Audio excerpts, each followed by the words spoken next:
Jadi Pak De Gimin ngeliat lah ke kiri ke kanan. Nah, Pak De Gimin ini ngira kalau dua orang temannya ini yang ngisengin, ya, jalan di belakang dia tiba-tiba nyentil gitu buat nakut-nakutin, ya Pak De Gimin marah lah. Weh, sampean bercandanya kayak bocah. Sampean tahu nggak? Ini tengah malam, jangan bercanda kayak gitu. Ya, teman Pak De Gimin yang berdua ini marah lah. Kamu ngapain, Min? Tiba-tiba marah sama kami. Nih, kupingku nih. Siapa yang nyentil kupingku? Nah, ketika mereka bertiga sedang cekcok di tengah jalan yang gelap sekali, dari belakang tuh tiba-tiba ada suara bentakan. Hei, hei, sini, sini. Jadi ketiga orang ini melihat ke belakang, yo, astagfirullahaladzim. Sini, sini. Aku belum mati. Sini, dekat aku. Jadi sosok yang memanggil ketiga orang ini, yang mengatakan aku belum mati, ayo sini, itu adalah sosok Nina.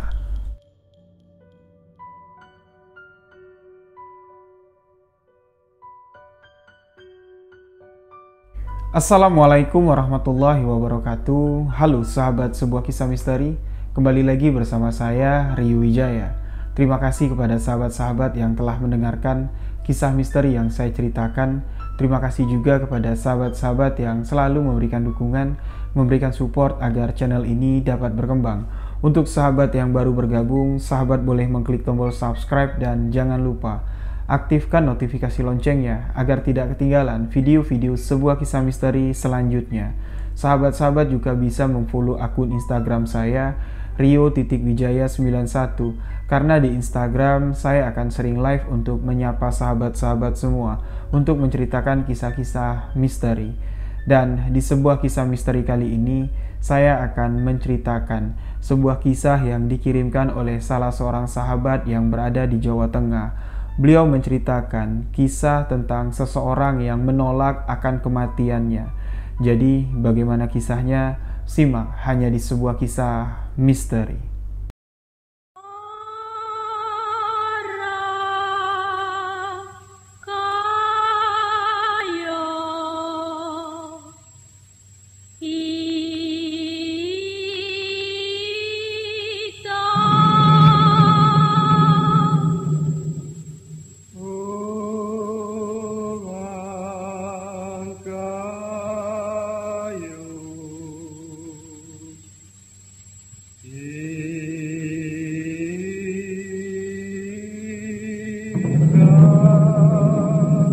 Kisah ini dibagikan oleh Mas Agung, sahabat sebuah kisah misteri yang berada di Jawa Tengah.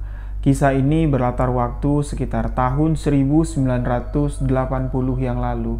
Beliau mendapatkan kisah ini diceritakan langsung oleh ayahnya, yang mana pada saat itu di tahun 1980 di kampung tempat tinggal ayahnya Mas Agung terjadi sesuatu hal yang cukup mengejutkan. Ada seorang wanita, kita sebut saja dengan nama Nina. Seorang wanita yang belum terlalu tua, usianya sekitar 35 tahun. Tapi Nina ini walaupun usianya sudah 35 tahun, beliau belum menikah. Ya boleh dikatakan perawan tua lah ya. Nah, Nina ini dikenal warga memang kerap sekali belajar ilmu kanuragan. Mulai dari ilmu pencaksilat, mulai dari ilmu kebatinan. Pokoknya kebiasaan Nina ini layaknya itu dilakukan oleh seorang laki-laki. Nah, keluarga dari Nina sudah beberapa kali memperingatinya. Duk, kamu itu wanita. Bu, ya janganlah kamu latihan silat, latihan ilmu kanuragan. Mana adalah laki-laki yang mau mendekati kamu. Yang ada laki-laki yang mendekatin kamu itu pada ketakutan karena lebih gagah kamu daripada laki-laki itu. Namun Nina ini sama sekali tidak memperdulikan apa yang dikatakan oleh orang tuanya. Dia tetap semangat ya, tetap semangat untuk berlatih ilmu kanuragan. Hingga pada suatu hari terjadi sesuatu hal yang cukup menyedihkan terjadi pada Nina. Memang sebelum kejadian ini, Nina ini dikenal seorang wanita yang sangat kuat sekali ya. Warga kampung tersebut, ayah dari Agung yang mengirimkan kisah ini, ya, yang merupakan tetangga dekat lah dari Nina ini, nggak pernah dengar kalau Nina ini terserang penyakit. Nina ini kuat sekali, nggak pernah deh tuh tiba-tiba dapat kabar kalau Nina tiba-tiba sakit ya, demam tinggi atau apa. Nina ini dikenal seorang wanita yang sangat kuat sekali, fisiknya sangat kuat sekali. Tapi pada suatu hari Nina ini tiba-tiba jatuh sakit. drop dan kondisinya sangat buruk sekali. Banyak yang mengatakan Nina ini mendalami ilmu kanuragan yang menyala. Jadi fisik dari Nina ini tidak kuat untuk menahan ilmu tersebut. Jadi hari itu Nina yang baru pulang dari tempat dia berlatih ilmu kanuragan, pulang ke rumah dengan wajah yang sangat pucat sekali. Sekitar jam 9 malam, Nina langsung terkapar di tempat tidur tidak sadarkan diri. Ayah dari Mas Agung mengatakan, Nina ini sakitnya kurang lebih sekitar 1 bulan. Dia nggak bisa ngapa-ngapain. Ya, dia cuma bisa nangis, dia cuma bisa nanya sama ibunya, "Bu, kok aku kayak gini, Bu? Kok aku bisa sakit, Bu?" Dia cuma bisa menangis. Dia nggak bisa bergerak dari tempat tidurnya. Dia makannya disuapin. Kalau mau ke kamar mandi itu digendong sama ayah sama ibunya. Kondisi tubuh Nina pun mulai hancur. Yang tadinya Nina merupakan seorang wanita yang perkasa lah ya, seperti yang saya sebutkan tadi. Tapi 1 bulan Nina ini sakit. Tubuhnya mulai kurus kering. Kondisi tubuhnya sangat mengenaskan sekali. Hingga pada suatu ketika keluarga dari Nina mengatakan, kalau kayak gini terus, kondisi Nina ini dikhawatirkan. Nina ini umurnya udah gak panjang lagi. Walaupun sudah didatangkan ya, beberapa dokter untuk melihat penyakit Nina, dan Nina pun sempat dirawat di rumah sakit. Tapi dokter yang merawat Nina ini tidak mengetahui sumber dari penyakit Nina ini apa. Lalu dokter pun mengatakan, yuk rawat jalan aja lah, rawat di rumah. Lalu keluarganya pun membawa Nina pulang ke rumah. Nah, kondisi Nina ini kan udah gak karuan lagi lah. Matanya tuh udah cekung. Tanda-tanda kalau Nina ini usianya udah gak panjang lagi tuh ya, udah terlihat lah. Beberapa ustadz didatangkan, dilihat dari kuku ya. Jari kuku Nina tuh udah gak berdarah lagi, menandakan kalau ajalnya tuh sudah dekat. Karena orang yang mengerti seperti kiai, seperti ustadz, mereka tuh tahu tanda-tanda kalau orang itu sudah dekat dengan sakaratul maut, sudah dekat dengan ajalnya. Salah satu kiai, kita sebut saja dengan nama Pak Di Bambang. Pak Di Bambang mengatakan kepada ibu dan ayah Nina, "Pak, Bu, mohon maaf sebelumnya. Bukan saya mau mendahului kuasa dari Gusti Allah. Tapi kalau saya lihat dari apa yang terjadi di anak Bapak, kondisi Nina saat ini sulit untuk sembuh. Ajalnya sudah dekat." Kedua orang tua Nina pun tahu ya, kalau kondisi anaknya itu ya nggak bakal bisa pulih lagi lah. Karena berbagai usaha sudah dijalani. Ya, pengobatan alternatif, pengobatan medis sudah dijalani. Kondisi Nina hari demi hari semakin turun. Pak D bilang sama keluarganya Nina ya, kepada ibu bapaknya, lebih baik Nina ini kita bacakan Yasin, kita bacakan doa. Saya yakin Pak, penyebab penyakit Nina ini bukan penyakit medis. Nina ini salah tuntut ilmu. Jadi ilmu yang ada di dalam Nina ini ya, kalau bisa, kalau Nina nanti sadar, kalau nanti Nina ini siuman, bapak sama ibu tanya sama Nina, ada nggak amalan yang nyeleweng diamalkan oleh Nina? Kalau bisa, amalan itu kita buang. Kalau Nina sadar, dia mengakui ada amalan yang salah dituntutnya saat berguru mencari ilmu kanuragan ini. Dia ikhlas, dia sadar, dia mau melepaskan ilmu itu. Insya Allah Pak, jalan Nina akan mulus. Nah, ketika Nina sadar ya dari tidurnya, ayah dan ibu Nina langsung mendekati Nina, bertanya, "Du, bapak sama ibu nanya, kalau kamu ada amalan, kalau kamu ada tuntutan yang pernah kamu ambil di guru kamu, ya kamu lepaslah, Du. Lihatlah kondisi kamu sekarang. Percuma kalau kamu nuntut ilmu sakti, ujung-ujungnya kamu juga sakit kayak gini. Gak baik, Du. Sekarang kamu tobat, kamu lepas semua amalan kamu lepas semua ilmu kamu. Insya Allah, Du, Allah akan memberi pertolongan kepada kamu." Nina yang matanya itu semakin cekung. Ya, matanya tuh udah nggak tahu ya, melihat fokus arah pandangannya tuh nggak tahu kemana. Nina mengatakan kepada ibu bapaknya, "Pak, Bu, Nina belum mau mati. Nina kenapa kayak gini? Nina belum mau mati, Bu. Nina nggak mau mati." Dia bilang. Malah Nina nih marah. Nah, kebetulan Pak D Ustadz ada di situ ya, mendengarkan kalau Nina ini marah. Pak D langsung ucap astagfirullahaladzim. Langsunglah dipanggil kedua orang tua Nina ini, dibawa keluar dari kamar. Pak D kembali menjelaskan kepada kedua orang tua Nina, apa yang kita khawatirkan selama ini memang benar. Ternyata Nina ini sudah dipengaruhi oleh energi negatif. Sebenarnya yang menjawab pertanyaan ibu dengan bapak itu bukan Nina yang dalam keadaan sadar. Nina ini sudah dipengaruhi oleh sosok tinggi besar, sosok gaib yang menguasai diri Nina. Tapi saya nggak bisa memastikan sosok gaib itu berasal dari mana, kok ya bisa bersemayam di diri Nina. Nah, jadi karena Pak D Ustadz ini sudah tahu ya, dia tahu kalau penyebab penyakit Nina ini adalah ilmu yang salah tuntut. Jadi Nina ini nggak kuat, batinnya nggak kuat mewarisi ilmu itu, dan energi negatif yang menguasai ilmu itu atau hodam lah ya, hodam dari ilmu itu menggerogoti tubuh Nina ini, ingin menguasai tubuh Nina ini secara sejati. Tapi karena Nina ini seorang manusia ya, dia memiliki ruhnya itu nggak bakal bisa bertahan kalau energi itu akan terus ya mendesak untuk menguasai tubuh Nina. Dan pada suatu malam kejadian yang di luar akal sehat terjadi. Keluarga dari Nina berkumpul, ya, warga-warga kampung, tetangga-tetangga sekitar tuh berkumpul, bergantian mereka membacakan surat Yasin untuk Nina.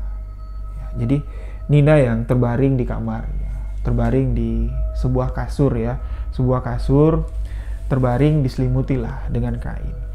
Ketika salah seorang warga berada di samping Nina bersama dengan kedua orang tua Nina sambil membacakan surat Yasin, mendoakan Nina agar kalau ajal Nina ini sudah dekat, minta dipermudahlah jalannya. Tapi kalau ajal Nina ini masih jauh, Nina masih diberikan kesempatan untuk hidup, untuk bertobat, Nina minta diberikan kesembuhan.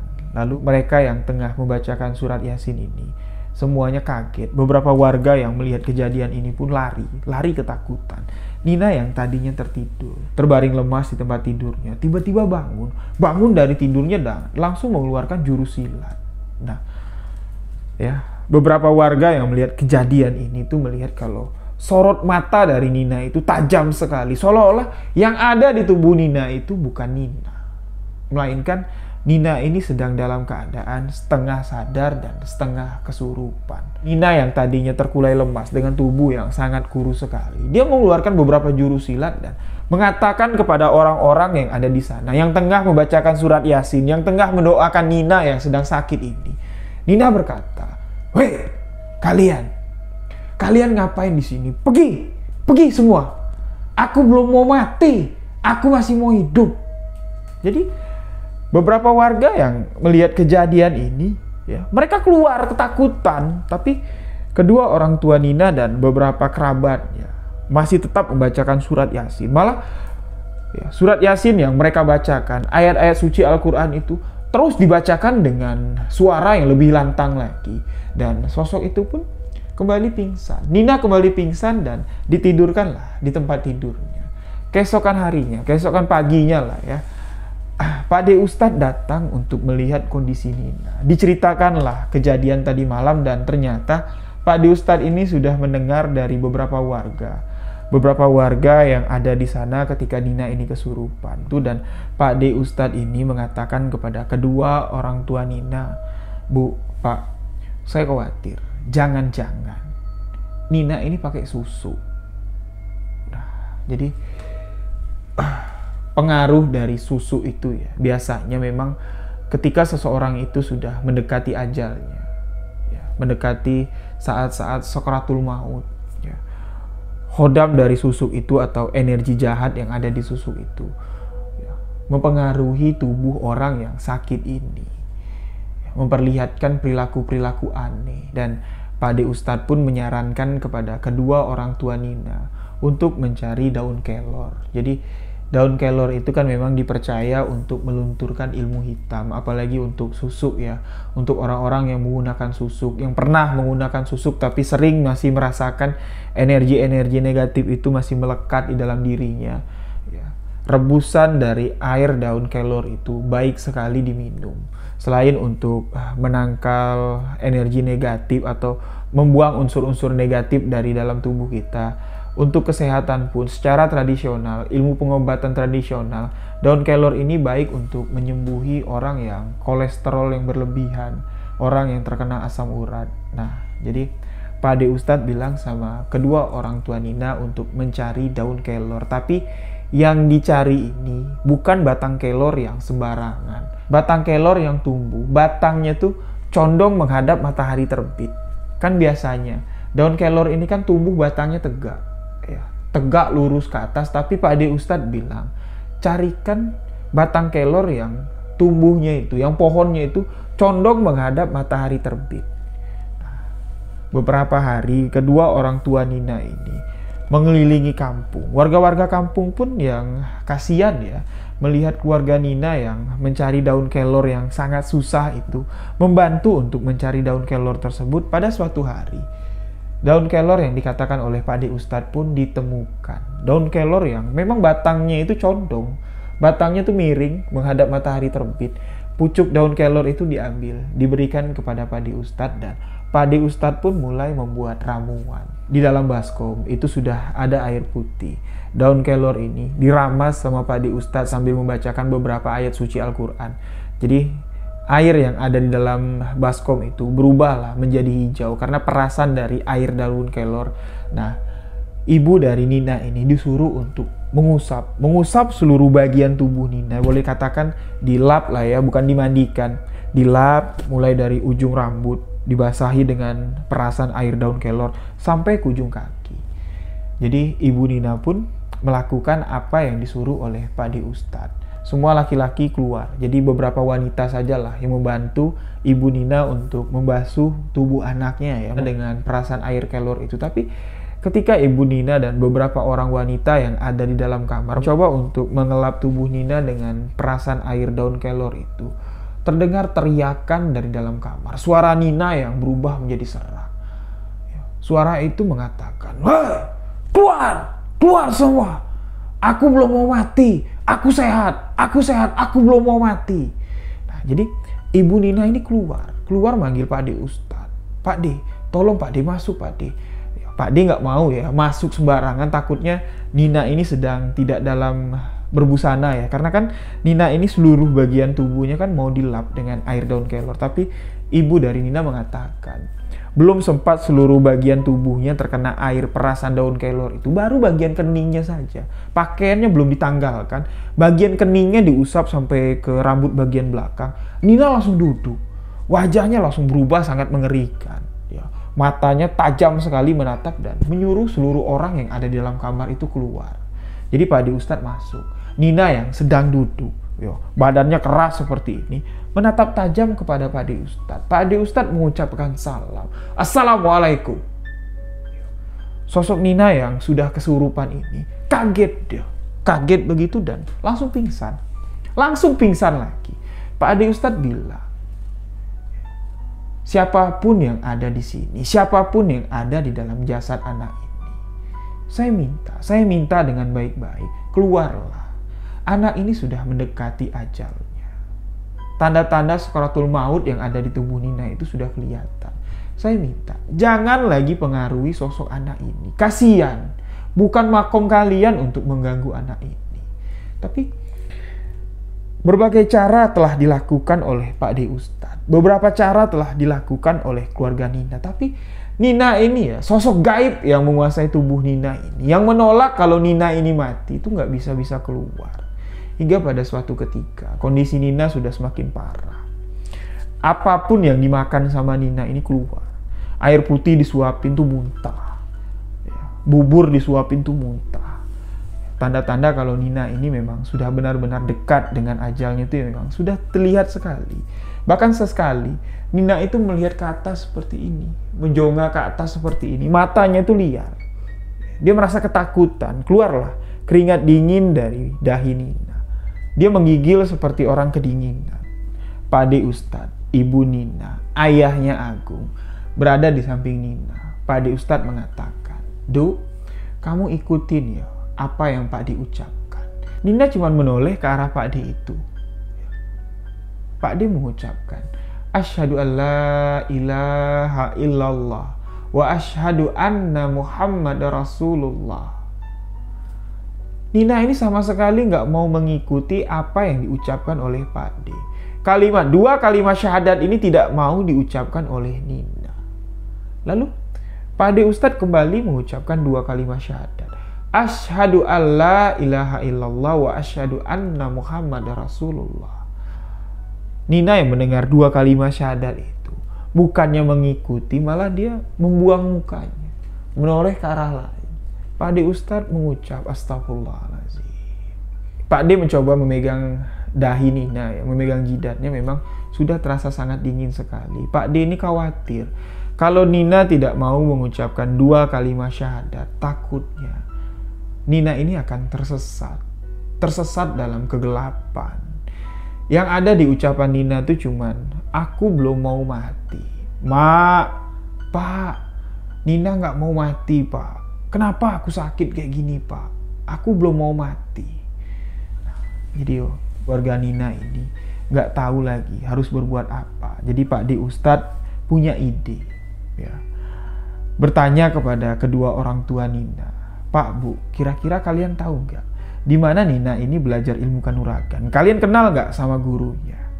Nah, jadi ayahnya Agung nih yang tahu. Ya. Saya tahu Pak De, karena Padepokan tempat Nina belajar ilmu kanuragan ini memang jaraknya lumayan jauh lah dari kampung kita. Tapi saya tahu, saya pernah beberapa kali ngobrol sama Nina tentang ilmu yang dia dalami. Nah, jadi Pak Ade Ustadz ini bilang sama ayahnya Agung, "Yowis Mas, kalau kamu tahu, saya minta tolong sampaikan salam saya sama guru yang mengajari Nina ilmu kanuragan. Kalau gurunya tidak keberatan, ya, saya minta kepada beliau untuk datang ke sini, melihat kondisi muridnya saat ini." Nah, singkat cerita, ayah dari Mas Agung yang mengirimkan kisah ini kepada saya, pergi ke Padepokan Nina untuk bertemu dengan guru yang mengajari Nina ini ilmu kanuragan. Diceritakan semua apa yang terjadi kepada Nina, peristiwa-peristiwa aneh yang dialami oleh Nina, dan guru dari Padepokan itu sampai terkejut. Astagfirullahaladzim, apa yang telah terjadi kepada Nina. Nah, jadi sebelum guru dari Padepokan ini dengan ayahnya Mas Agung pulang, ya, datang ke rumahnya Nina, ya, untuk melihat kondisi Nina, guru dari Nina ini menceritakan sebenarnya apa yang diambil sama Nina, apa yang dilakukan Nina di Padepokan itu diceritakan semua. Sebenarnya Nina ini cuma menguasai beberapa ilmu kanuragan. Ilmu kanuragan yang saya maksud di sini tuh ilmu bela diri, ilmu zohir, dan ilmu batinnya. Jadi ketika seseorang mendalami ilmu pencak silat lah ya, menguasai beberapa jurus yang kita lihat itu cuman terlihat gerakannya saja. Sebenarnya isinya tuh ada. Setiap gerakan dari jurus itu memiliki makna. Seperti dia meninju seperti ini. Itu bukan meninju untuk mengenai musuhnya, itu bukan. Tapi dengan isian dari batinnya, dengan kekuatan dari batin, dengan ilmu yang diamalkan, tinju itu walaupun tidak sampai ke arah musuh, tidak sampai mengenai tubuh musuh, tinju itu sudah bereaksi. Ya, kalau kekuatan batin kita kuat, tinjuan itu ya walaupun jaraknya masih 1 meter dari target itu bisa terpental. Nah, jadi guru dari Nina ini menceritakan kepada bapaknya aku. Dia mengatakan, "Mas, Nina ini baru belajar di sini tuh baru. Cuman beberapa jurus saya ajarkan dan memang ada beberapa amalan yang saya ajarkan. Tapi saya enggak tahu. Kok masa sampai kayak gitu?" Akhirnya bapaknya Agung bersama gurunya Nina ini pun datang ke rumah Nina. Nah, ketika guru dari Nina ini datang melihat Nina, di situ ada Pak Ade Ustadz ya, di situ ada ibunya Nina, di situ ada bapaknya Nina juga, di situ ada ayahnya Mas Agung. Mereka di dalam kamar melihat kondisi Nina. Ketika bertemu dengan gurunya, Nina ini tiba-tiba langsung sadar. Dia ingat kalau itu adalah gurunya. Dia sempat mau duduk, mau sungkeman, tapi gurunya bilang, "Yaudah, kamu istirahat saja, Dok. Kamu istirahat di sini. Saya datang ke sini untuk membesuk kamu." Jadi, ya, entah apalah ya yang dibacakan oleh gurunya Nina. Bapaknya Mas Agung bilang dengan menggunakan bahasa Jawa seperti kalimat ya, seperti kalimat dari bahasa Jawa dengan beberapa nada seperti lagu ya, seperti lagu kayak gitu. Nggak tahu kenapa tiba-tiba tubuh dari Nina ini bereaksi. Reaksi itu kejang seperti itu, dan Nina langsung meninggal. Nina meninggal dengan cara yang cukup mengerikan sekali. Matanya kebuka ke atas, mulutnya kebuka. Dan setelah Nina dipastikan meninggal, ya, disaksikan oleh Pak D Ustadz, disaksikan oleh bapaknya Mas Agung dan kedua orang tua Nina. Mata Nina ditutup sama Pak D Ustadz. Ya, Pak D Ustadz mengucapkan 2 kalimat syahadat, asyhadu an la ilaha illallah wa asyhadu anna Muhammad Rasulullah. Ditutuplah kedua mata Nina. Ya, ditutup dengan kain.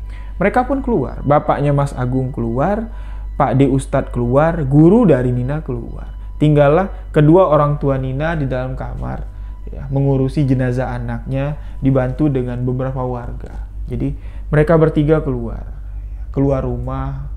Pak D Ustadz bertanya kepada guru dari Nina, ya, guru yang mengajari Nina ini ilmu kanuragan, ilmu kebatinan. Mas, sebenarnya apa yang sampean baca tadi, kok yo sampai membuat Nina kok yo bisa kayak gini, dia bilang.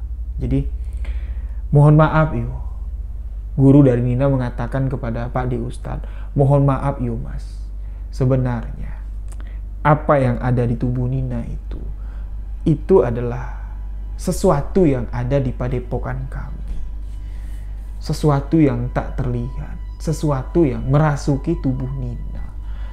Benar apa yang sampean katakan, memang Nina ini ajalnya itu sudah dekat sekali. Tapi kekuatan gaib itu menguasai tubuh Nina, membuat Nina ini bangkit lagi, seolah-olah arwah atau ruh dari Nina itu keluar masuk. Memang terlihat dari raut wajah Nina itu sangat tersiksa sekali. Ya, guru dari padepokan ini mengatakan seperti itu. Lalu apa yang saya bacakan tadi itu seperti pantun mas. Ya, kalau kami orang Kejawen bilang, ya, itu seperti tangkal untuk mengusir makhluk halus. Karena saya tahu siapa nama dari makhluk halus yang merasuki tubuh Nina ini. Saya melihat ketika saya masuk ke dalam kamar, yang mau menyalami saya itu bukan Nina, bukan zohir Nina, bukan Nina yang sesungguhnya, melainkan sosok gaib yang ada di dalam tubuh Nina. Jadi ketika saya datang, saya usap kepalanya, saya merasakan kalau sosok itu menolak untuk saya keluarkan. Jadi terpaksa saya baca mantra untuk mengusirnya. Lalu Pak Ustadz mengatakan, yo alhamdulillah. Bagaimanapun cara Nina meninggal, yang penting ketika beliau meninggal, energi negatif atau kekuatan mistis yang ada di tubuh Nina itu sudah keluar. Insya Allah jalan Nina akan diberkati oleh Gusti Allah. Amin. Ya, jadi Bapak Agung mendoakan amin. Guru dari Nina, pemilik padepokan itu juga mengatakan amin. Lalu prosesi pemakaman Nina pun dilakukan. Nah, yang menjadi tanda tanya besar di sini, Nina ini menolak untuk mati. Dia merasa kalau tubuhnya itu masih sehat. Dia merasa kalau tubuhnya itu masih kuat. Sedangkan secara zohir, Nina ini sudah tidak bisa berdaya lagi. Nina ini sudah terkulai lemas. Bahkan kan Pak D Ustadz mengatakan, tanda-tanda Nina yang sudah mendekati ajalnya, mendekati sekaratul mautnya itu sudah dekat sekali. Terbukti ketika energi negatif itu diusir oleh pemilik padepokan, diusir oleh guru Nina yang mengajarinya ilmu kanuragan. Seketika Nina langsung meninggal dunia. Nah, ketika pemakaman Nina, seluruh warga menyaksikan pemakaman tersebut. Termasuk di sini ada ayahnya Agung. Semua berjalan dengan lancar. Tapi ketika pada malam harinya, di rumah Nina sedang dilakukan acara yasinan, pembacaan tahlil, sesuatu terjadi di dapur. Seluruh orang yang sedang membacakan tahlil, membacakan surat yasin untuk almarhumah Nina ini kaget. Jadi mereka berkumpul di ruang tengah membacakan surat yasin. Laki-laki di bagian depan, perempuan di bagian belakang, dan di belakang ruang tengah itu ya ada dapur ya. Dapur dari rumah keluarga Nina ini. Ketika mereka tengah membacakan surat yasin, terdengar di dapur itu seperti ada orang membanting wajan. Cetang! Beberapa gelas pun pecah. Tas. Orang yang tengah membaca yasin ini kaget. Tapi mereka tidak menghentikan pembacaan surat yasin. Ibu dari Nina pun ke dapur. Ke dapur melihat apa yang terjadi. Ibu Nina teriak. Dari dapur terdengar teriakan, "Astagfirullahaladzim, Allahu Akbar, Allahu Akbar." Dan Ibu Nina pingsan karena mendengar teriakan seperti itu. Beberapa orang termasuk bapaknya Agung, karena bapaknya Agung ini tetangga dekat dari Nina ya, rumahnya nggak terlalu jauh lah. Bersama suaminya, bersama bapak dari almarhum Nina ini, mereka pergilah ke dapur. Melihat ibu dari Nina ini sudah terkulai lemas, pingsan. Pingsan seperti ini, diangkat, dibawa masuk ke kamar. Setelah pembacaan Yasin selesai, beberapa orang melihat kondisi ibunya Nina yang sangat kasihan sekali, terkulai lemas. Dia cuma bisa mengucapkan Allah, Allah, Allah. Ayahnya Nina ini sudah khawatir, sudah panik sekali.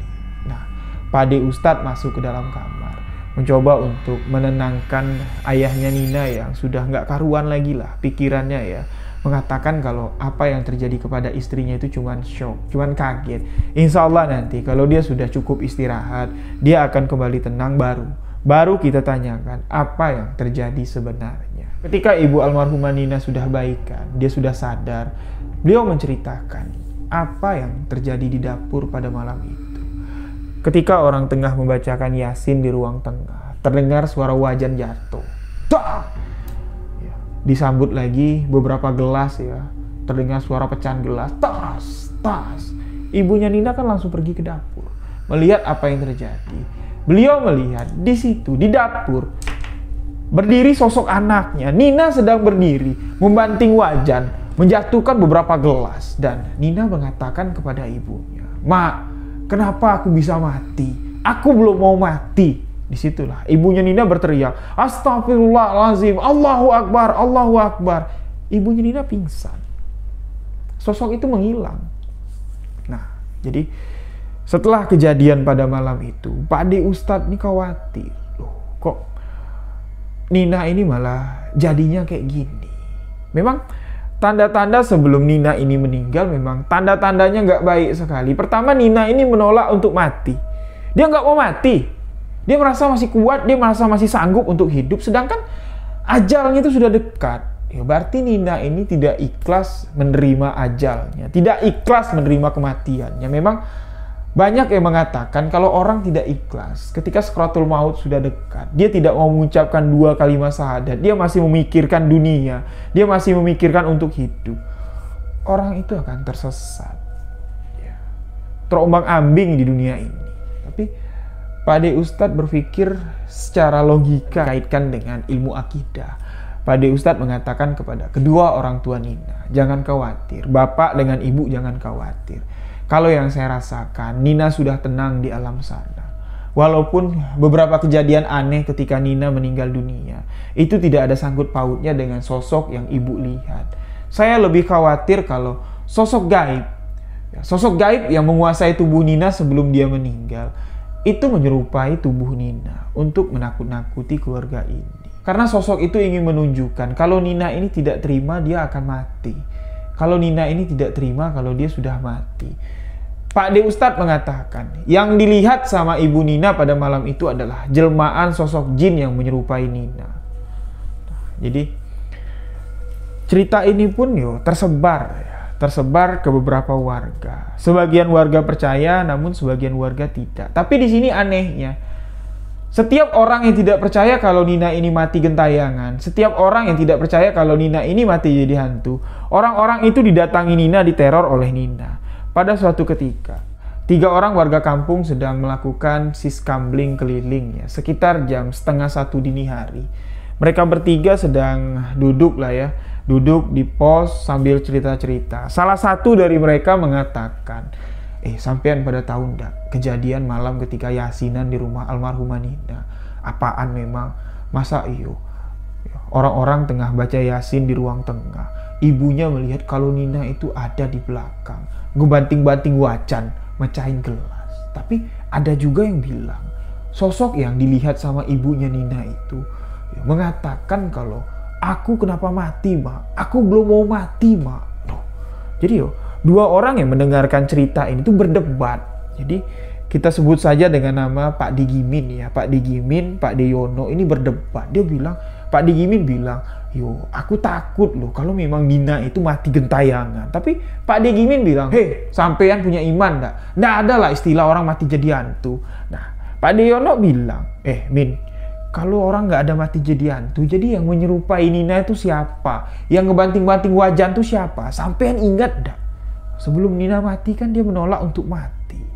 Banyak yang mengatakan kalau Nina ini mendalami ilmu kanuragan, ilmu hitam. Nah, jadi Pak De Yono ini kan percaya kalau Nina ini mati jadi hantu, mati gentayangan. Tapi kan Pak De Gimin nggak percaya. Jadi ketika mereka sedang jalan, muterin kampung, ya, Pak De Gimin, telinganya itu kayak ada yang ngelempar, kayak ada batu kecil ngelempar, tes, kenalah di kuping Pak De Gimin. Jadi Pak De Gimin ngeliat lah ke kiri ke kanan. Nah, Pak De Gimin ini ngira kalau dua orang temannya ini yang ngisengin, ya, jalan di belakang dia tiba-tiba nyentil gitu buat nakut-nakutin. Ya, Pak De Gimin marah lah. Weh, sampean bercandanya kayak bocah. Sampean tahu nggak? Ini tengah malam, jangan bercanda kayak gitu. Yo, teman yang kedua ini ya, mereka berdua ya, teman Pak De Gimin yang berdua ini marah lah. Kamu ngapain, Min? Tiba-tiba marah sama kami. Nih, kupingku nih. Siapa yang nyentil kupingku? Ketika mereka bertiga sedang cekcok di tengah jalan yang gelap sekali, dari belakang tuh tiba-tiba ada suara bentakan.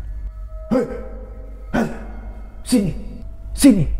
Jadi ketiga orang ini melihat ke belakang, yo, astagfirullahaladzim. Sini. Aku belum mati. Sini, dekat aku. Ya, jadi sosok yang memanggil ketiga orang ini, yang mengatakan aku belum mati, ayo sini, itu adalah sosok Nina. Dengan tubuh yang kurus sekali. Nina itu rambutnya terurai panjang. Berjalan mendekati mereka dengan gontai. Nah, ketiga orang ini lari terbirit-birit, tapi Pak De Gimin sama sekali nggak bisa menggerakkan kakinya. Dua orang ini sudah ngacir ya, sudah lari. Pak De Gimin ini cuma bisa teriak, woi, sampean jangan ninggalin aku, tolong. Pak De Gimin ini nggak bisa berlari. Dia mengatakan, sosok itu mendekati Pak De Gimin. Berhadapan wajahnya dengan Pak De Gimin, mengatakan, Min, aku belum mati, Min, aku masih hidup. Pak De Gimin pingsan. Ramai sekali.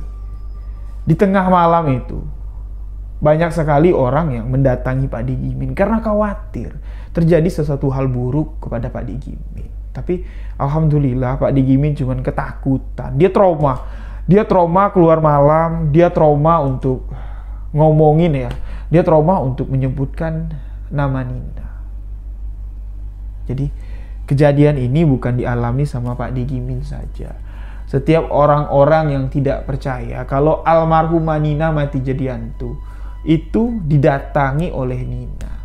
Dia mengatakan, aku belum mati, aku masih hidup. Nih, aku di sini.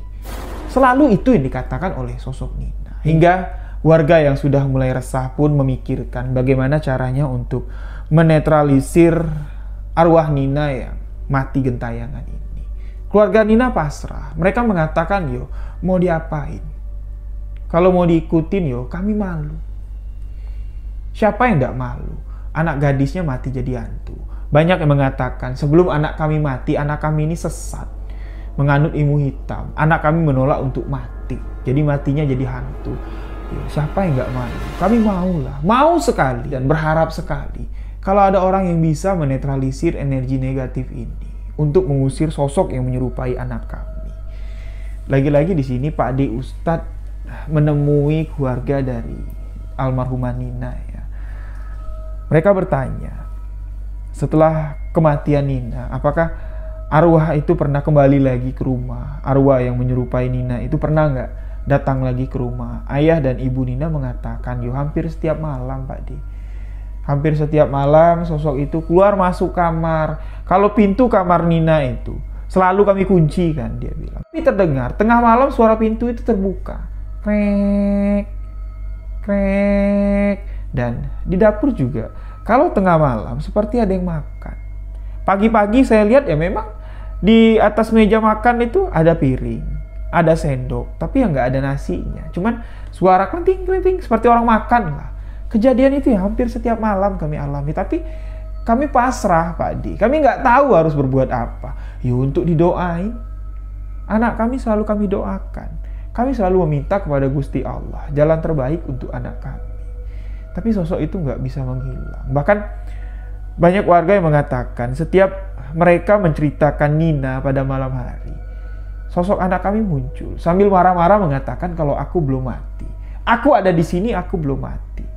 Nah, jadi Pak D Ustadz pun meminta izin kepada kedua orang tua Nina untuk menangani permasalahan ini. Pak D Ustadz mengatakan, insya Allah atas seizin Gusti Allah, apa yang terjadi ini bisa kita selesaikan.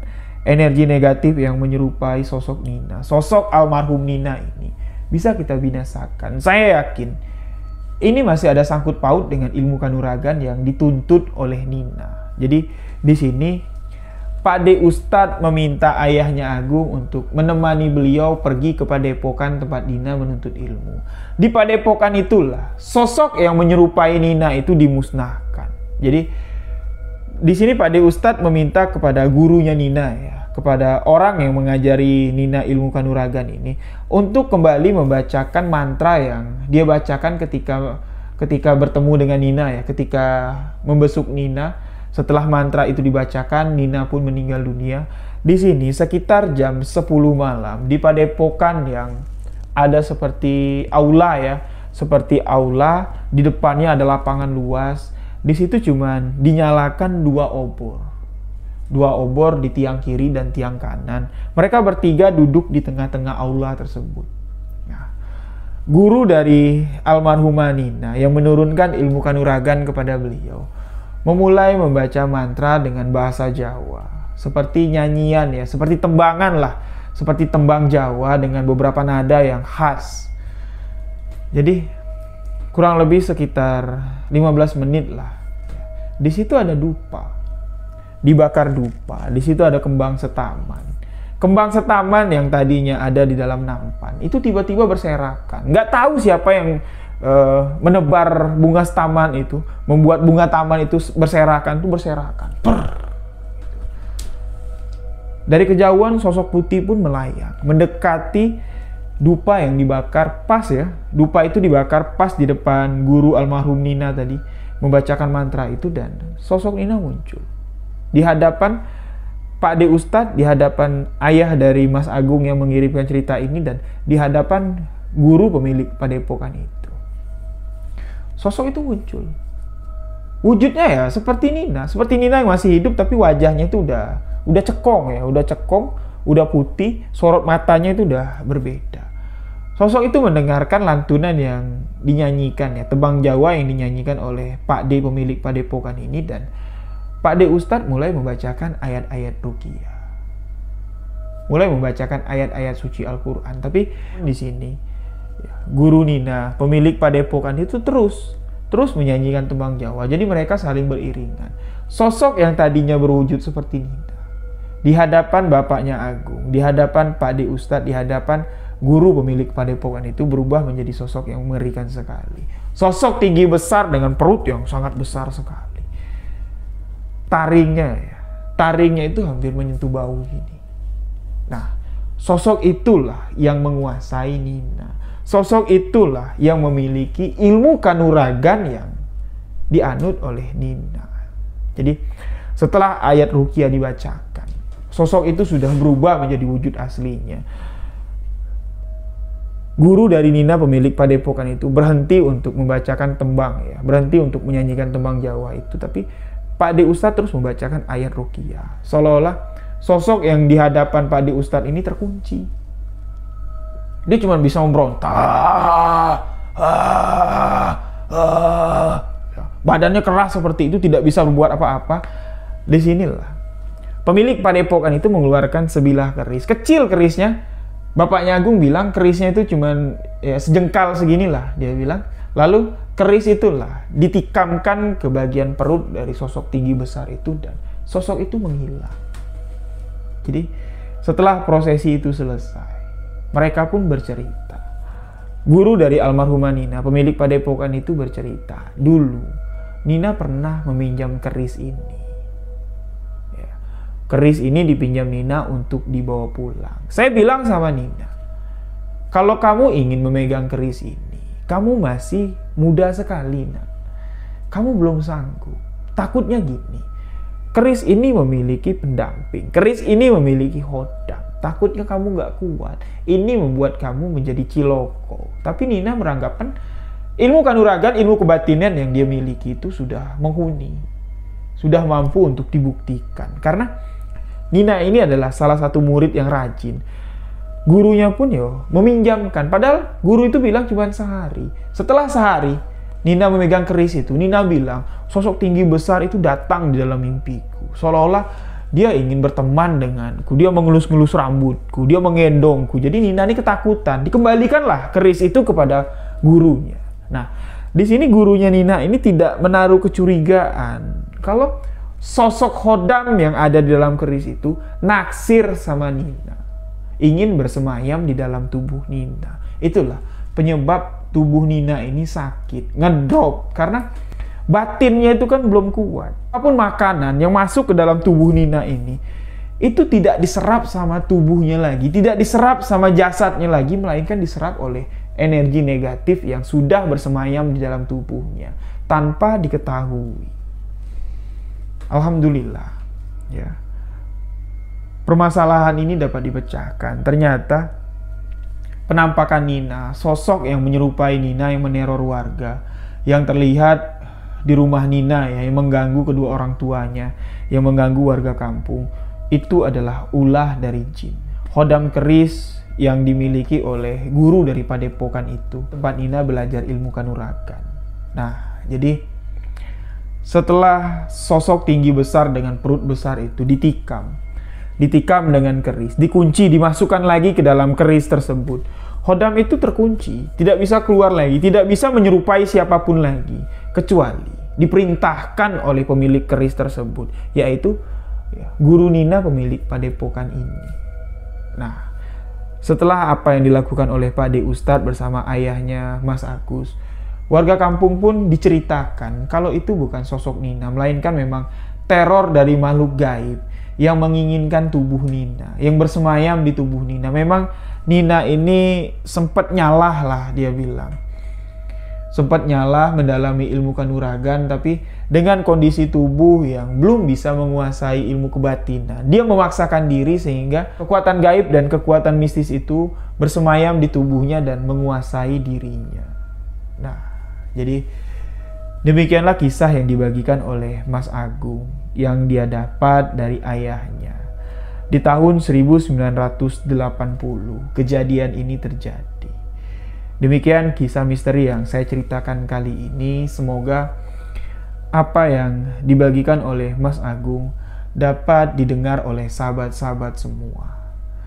Jadi sebaiknya apapun ilmu yang kita tuntut, jangan menyalah, jangan jauh dari akidah, dari ajaran agama kita. Demikian sebuah kisah misteri yang saya ceritakan. Semoga kisah yang dibagikan oleh Mas Agung ini menjadi gambaran untuk kehidupan kita ke depan. Sebaiknya apapun ilmu yang kita tuntut, ilmu itu baiknya ilmu itu bermanfaat untuk kehidupan kita, bermanfaat untuk membantu sesama, bukan malah untuk menyesatkan diri kita. Demikianlah sebuah kisah misteri kali ini. Mohon maaf jika ada salah-salah ucap, salah-salah kalimat dalam penyampaian kisah ini. Saya Riwijaya mengucapkan wabillahi taufik wal hidayah. Wassalamualaikum warahmatullahi wabarakatuh. Salam sebuah kisah misteri.